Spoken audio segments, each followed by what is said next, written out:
Hi കൂട്ടുകാരെ, ഷെൽവീസ് കിച്ചൻ്റെ പുതിയൊരു വീഡിയോയിലേക്ക് എല്ലാവർക്കും സ്വാഗതം. നമ്മളിന്ന് കുറച്ച് റാഗി എടുത്തിട്ടുണ്ട്. റാഗി പുട്ടാണ് നമ്മൾ തയ്യാറാക്കുന്നത്. നമ്മുടെ റാഗിക്ക് ഒരുപാട് ഗുണങ്ങളുണ്ട്. ഷുഗറുകാർക്ക് കഴിക്കാനും വണ്ണമുള്ളവർക്ക് കഴിക്കാനും ഒക്കെ നല്ലതാണ്. അതുപോലെ തന്നെ നന്നായിട്ട് കാൽസ്യം അടങ്ങിയിട്ടുള്ള ഒന്നാണ് റാഗി.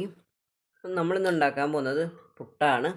കാലത്ത് നമ്മൾ റാഗി കൊണ്ട് പുട്ടുണ്ടാക്കി കഴിക്കുന്നത് ഏറ്റവും നല്ലതാണ്. നല്ല ടേസ്റ്റാണ് കേട്ടോ. അരിപ്പൊടി കൊണ്ട് ഉണ്ടാക്കുന്നതിനെക്കാട്ടി നല്ലതാണ് റാഗിപ്പൊടി കൊണ്ട് ഉണ്ടാക്കുന്നത്.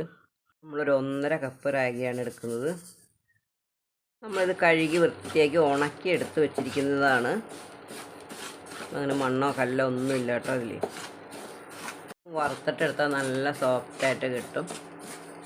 അടിപൊളി പുട്ടാവും നമ്മുടെ പുട്ട്.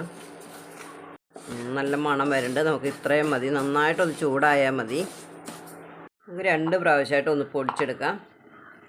പൊടിച്ചു കൊണ്ടുവന്നിട്ടുണ്ട്. ചെറിയൊരു തരി വേണം. കൂടുതൽ അങ്ങനെ നൈസായി പോകണ്ട. ഈ ഒരു ലെവലിൽ നമ്മൾ പൊടിച്ചെടുത്താൽ മതി. ലേശം ഉപ്പിട്ട് കൊടുക്കാം. നമുക്ക് ഒന്ന് മിക്സ് ചെയ്ത് കൊടുക്കാം. നമുക്ക് കുറച്ച് വെള്ളം ഒഴിച്ച് ഒന്ന് നനച്ചെടുക്കാം.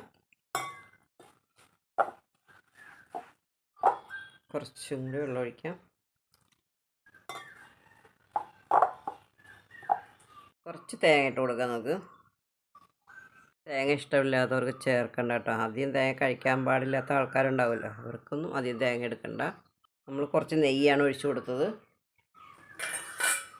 നന്നായിട്ടൊന്ന് മിക്സ് ചെയ്തെടുക്കാം. ഈ ഒരു ലെവലിൽ വേണം നമുക്ക് കുഴച്ചെടുക്കാനായിട്ട്. നമ്മളിങ്ങനെ പിടിക്കുമ്പോൾ ഉണ്ടോ, ഇങ്ങനെ പൊടിക്കുമ്പോൾ ഇങ്ങനെ പൊടിഞ്ഞ് വരണം. ഒന്ന് കറക്കിയെടുക്കാം. നമുക്ക് നമ്മളൊന്ന് കറക്കി കൊണ്ടുവന്നിട്ടുണ്ട്. ഒന്നും കൂടി നമുക്ക് ഇങ്ങനെ ഒന്ന് ഉടച്ചെടുത്താൽ മതി.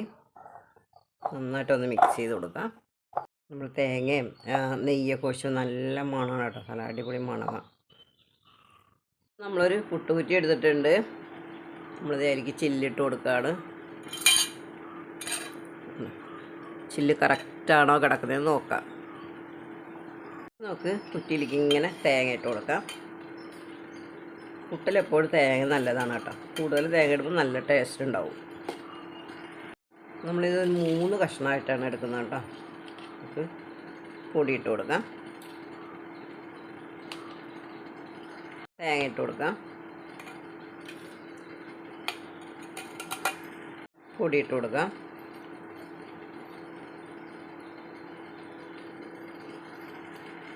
തേങ്ങ ഇട്ട് കൊടുക്കാം.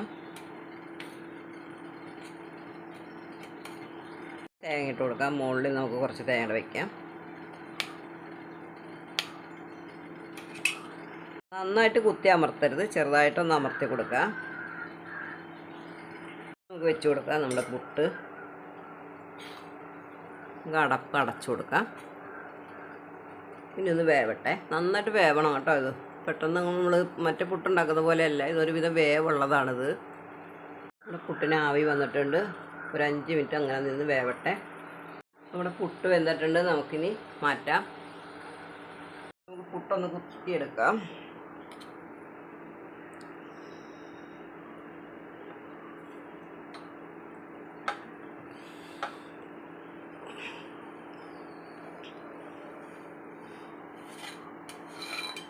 നമ്മുടെ അടിപൊളി പുട്ട് റെഡി ആയിട്ടുണ്ട്. നമ്മുടെ വളരെ ടേസ്റ്റി ഹെൽത്തിയുമായിട്ടുള്ള നമ്മുടെ റാഗിപ്പുട്ട് റെഡി ആയിട്ടുണ്ട്. നല്ല സോഫ്റ്റാണ്. എല്ലാവരും ഇങ്ങനെ ഒന്ന് തയ്യാറാക്കി നോക്കൂ. അതിൻ്റെ കൂടെ നമ്മൾ പഴം, പപ്പടം ഇതൊക്കെയാണ് നമ്മൾ ഉണ്ടാക്കിയേക്കുന്നത്. നമുക്ക് എന്ത് കറി വേണമെങ്കിലും ഉപയോഗിക്കാം. കടലക്കറിയോ അങ്ങനെ എന്ത് കറിയായാലും കുഴപ്പമില്ല. വെറുതെ കഴിക്കാനും കുഴപ്പമില്ല. നല്ല ടേസ്റ്റാണ്. അപ്പോൾ എല്ലാവർക്കും ഒരു നല്ല ദിവസം ആശംസിക്കുന്നു. ടാറ്റാ, ബൈ.